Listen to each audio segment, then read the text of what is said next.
Deep Star 4000. A deep-sea submersible built in 1965 designed by Jacques Cousteau, capable of taking expeditions to depths as low as 4,000 feet below the ocean's surface.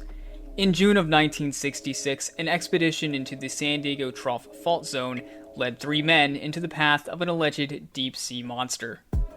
At the deepest level of 4,000 feet, they would witness an unidentified colossus that dwarfed their vessel in size. Fearing that no one would believe them, they stayed silent for over half a year before 2 of the men would approach journalists and cryptozoologists about the encounter, to which they would claim that the oceanic anomaly was roughly twice the size of the entire submersible. While the Deep Star 4000 unfortunately had no cameras to capture this event, it has been said that the men's reactions to the creature were caught on the vessel's audio logs. These audio logs detailed the entire expedition below the ocean surface.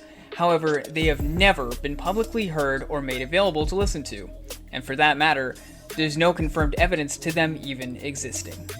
So, what happened to the lost recordings of a deep-sea behemoth?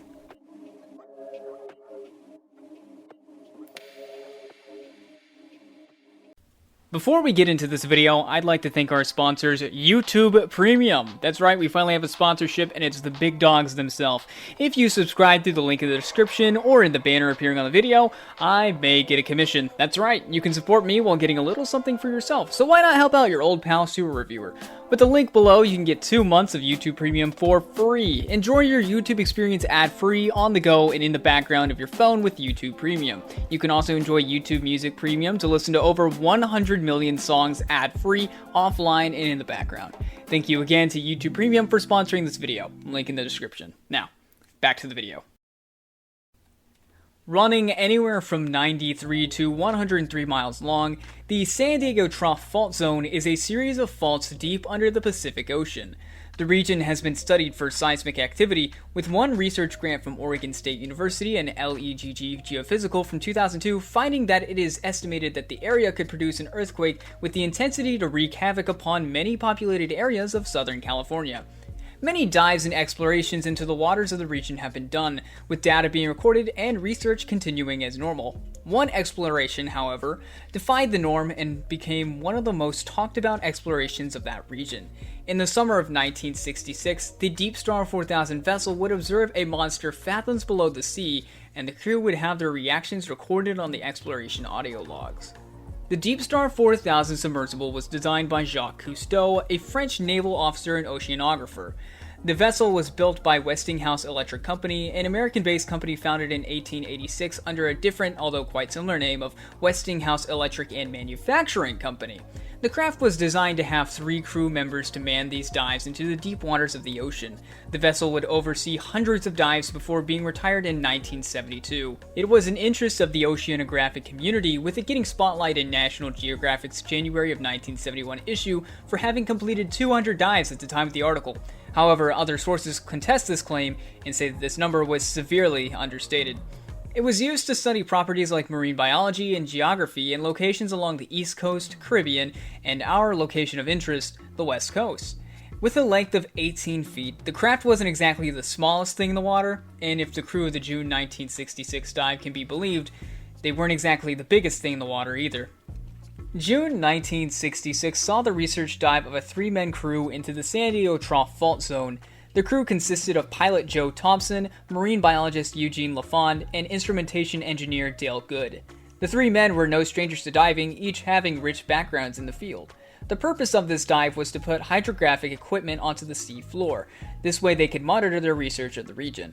While at the sea floor, Joe Thompson would glance at the window, and to his shock, a giant eyeball would be staring back at him. It moved quickly and disappeared into the darkness of the sea. The aftermath was rather interesting, as Thompson and LaFond, despite their notable backgrounds in their field, would keep silent about this event. Neither would mention this to anyone, under the impression that they would not be believed.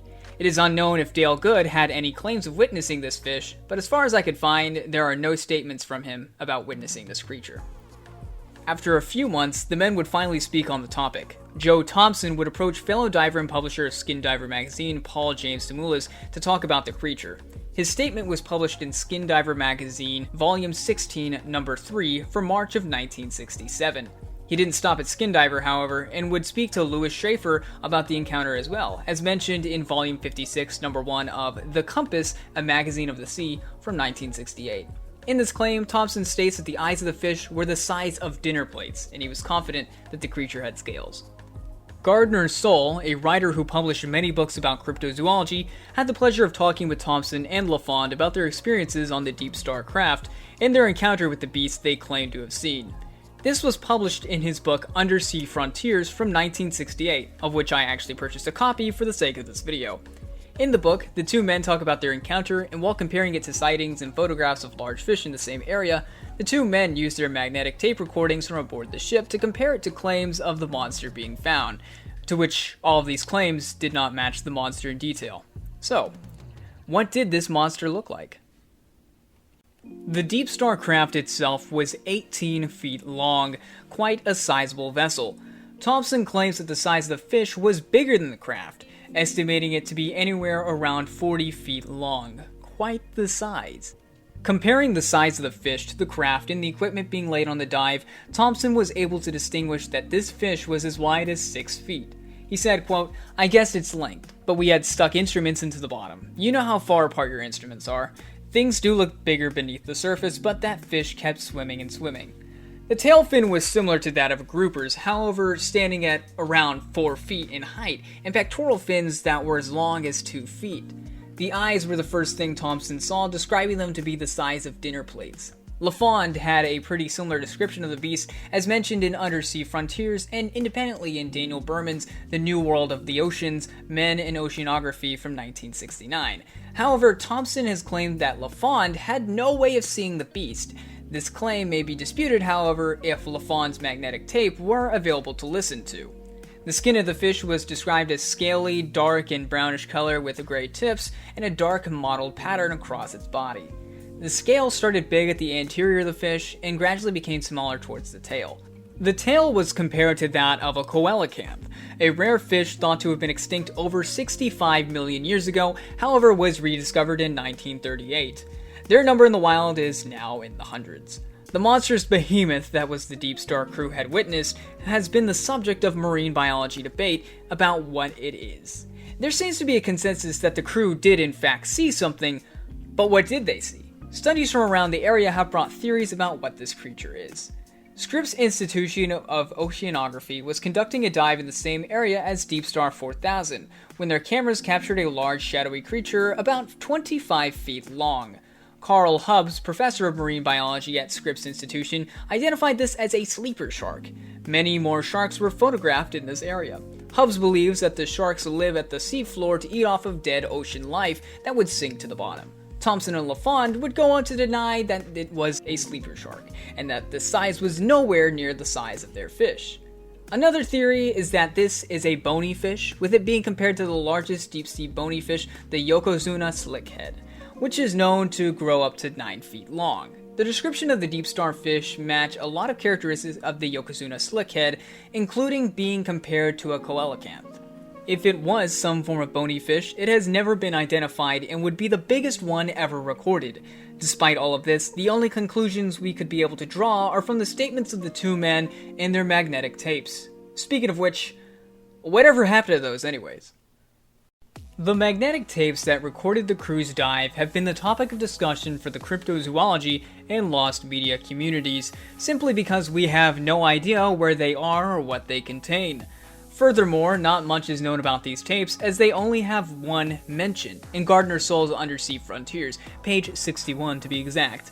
After being shown the images by Scripps Institution, Thompson and LaFond had dug out their magnetic recordings that they had made of the creature while still down at the ocean floor.